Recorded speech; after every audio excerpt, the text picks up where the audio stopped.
O PSD da PSOE recupera a alcaldía de Corcubión tras o fracaso do pacto BNG-PP. E o novo alcalde toma o relevo a Rafael Mouzo, que abandonou o partido que abandonou o cargo por motivos persoais. Francisco Lema se fora alcalde na pasada legislatura e agora recupera o cargo despois dese paréntese dun exercicio. Bos días. Bos días. Enhoraboa, alcalde. Gracias. Houbo, digamos, unha sensación de non saber o que vai a pasar ata o momento da votación, que era compartida tamén polo alcalde de Corcubión. Quero decir, sin embargo, vostede tiña preparado un discurso de agradecemento. Como se entende unha cousa con outra? Vamos a ver, en política, perdón, en política sempre temos que estar previdos. Entonces, bueno, eu entendía hasta 2 días antes de que podía suceder o que sucediu onte.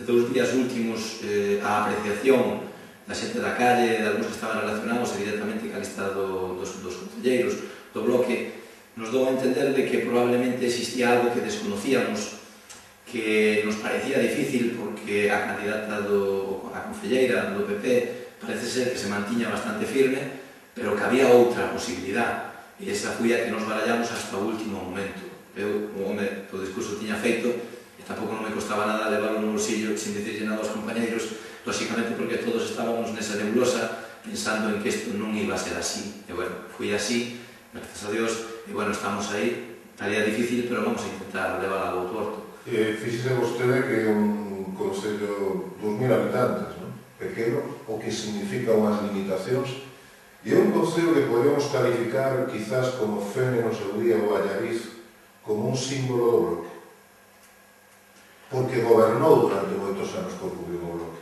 desde a democracia prácticamente todos, non? Sí, é así, é dicir, quizá eu tomei conciencia deso aí polo ano 2000, sobre o ano 2000, sobre todo a partir do ano 94, cando, bueno, aprobei as cuestións de funcionario, entonces empezou a cavilar na miña cabeza a posibilidad de menear, por así decir, a política en Corcubión. Creía que a política estaba moi morta desde que eu conocín, que foron 2 ou 3 legislaturas antes, e creín que realmente o que pasaba en Corcubión había que intentar darle unha volta, non? Foi cando, bueno, pois no 2003, no 2002, pois empezou a haber un movimento diferente en Corcubión, de algúns grupos de amigos que querían facer unha candidatura. Bueno, eu encabecei esta tarea de moto propio, e falei con certas persoas polas que me responderon moi ben. Iso supuxo que me reconfortaba e intentei volver a esa cuestión. Formamos un grupo rápido, formamos unha agrupación veciñal independiente e nos metimos na política, non? Con gracia ou por desgracia de que obtuvimos a lista máis votada xa no 2003 e, bueno, acladamos a alcaldía e depois fixemos un pacto cos compañeiros do PSOE, non?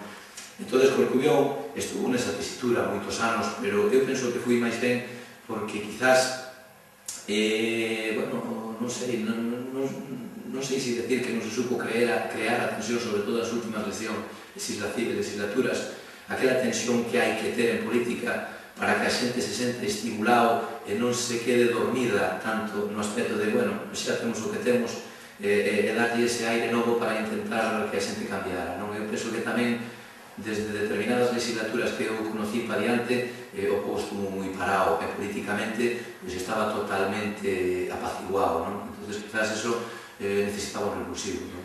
Estará en minoría, a pesar de todo. Non será fácil gobernar. E abrense moitas posibilidades, desde acordos puntuais co BNG, acordos puntuais co Partido Popular, ou acordo global coa concelleira do Partido Popular. Hai moitas posibilidades. Lóxicamente, vamos a ver, é un reto importante, é un reto porque non é o mismo gobernar en maioría, como fixemos a outra vez, en maioría absoluta, que facelo agora. Pero, bueno, creo que é un reto bonito, un reto que para un político pode supoñer unha experiencia importante, non? Porque tens que entrar en un diálogo permanente, tens que entrar en un consenso para levar aquelo que crees ti como grupo que pode ser importante para Corcubión, pero que para os outros pode ser que non sea tan prioritario.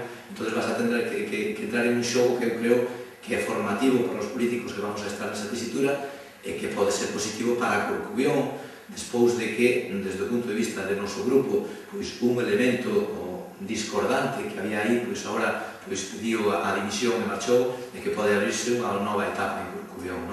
Entonces, o noso grupo está aberto a todo. Obviamente, xa o fixemos antes desta investidura, lle trasladamos a solicitude dunha xuntanza ao grupo do BNG, ao cal non respondido, e lle trasladamos tamén a outra concelleira. Somos a lista máis votada e deberíamos ter esa roda de conversacións con todos. E a do PP, pois sí, nos juntamos e falamos de Corcubión sobre todo, de aquilo que estaba pasando na vila, entre a xente do povo, falamos de como se debería levar as cousas, que debería volverse quizás a un respeto mutuo, incluso entre os veciños, non entrando en disputas ou discusións de rúa que non levan a nada, e aí coincidimos todos. Nos aí apreciamos xa que o talante do grupo que viña a falar con nós, da Asamblea Local do PP de Corcubión, estaba entrando, para nós entender, nunha coherencia lógica de grupo municipal. E, nos ofrecimos acordos puntuais, poder formar parte de comisións que temos intención de facer, moitas delas, e que eles tomen parte, así como lle vamos a seguir ofrecendo a outro grupo do BNG. Lógicamente, ela, naquele momento, nos pediu a alcaldía, cousa que non podíamos ceder, e non se chegou a ningún tipo de acordo inicial. Ahora volveremos a reiterar nosa solicitud de falar con todos e de intentar chegar a acordos puntuais, porque é o reto que nos queda. Ben, estas son unhas cuestións de resposta rápida, sí ou non, si podemos, a ver.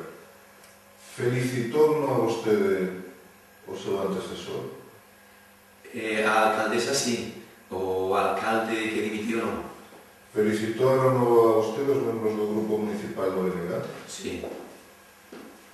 A concelleira do PP? Tamén, fui a primeira.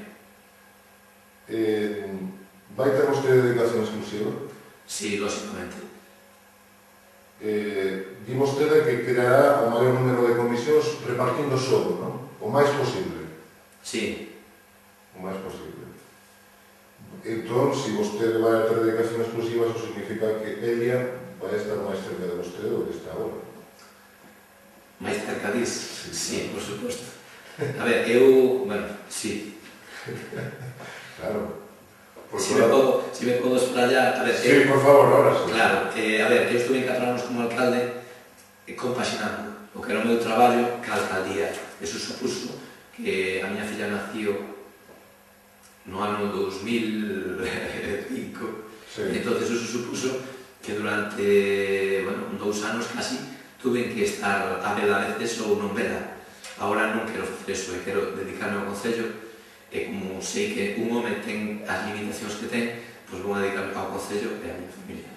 Ten 43 anos, é veterinario de profesión, traballa na Xunta de Galicia agora mesmo, funcionario, casado, a filla chamase Elia e hoxe está afónico. Está afónico de falar tanto ou da friaxe? A ver, é da friaxe de que onte e hoxe pola mañá falei moito. É vostede alcalde dun pobo histórico, non sei se asume que unha vila ben cuidada, ben protegida, casco histórico, de diputados magníficos na República, de un lugar administrativo, a patria pequena de Lendoiro e de moitos outros. É consciente de que, a pesar de ser un pobo pequeno, ten un pasado de gloria. Si somos conscientes, de feito é un reto. É dicir, Corcubión, despois da transición, lógicamente, por unha serie de circunstancias, non só de que podemos botar en cara mellor os que estuveron resindo, que pode ser ou non pode ser, sino unha serie de circunstancias. É dicir, as capitales administrativas, se só viven deso, desde a transición para aquí, é dicir, desde o régimen anterior, pois viñeron a menos, aflorando sobre todo aquelas urbes que tiñan un desenvolvemento económico importante, que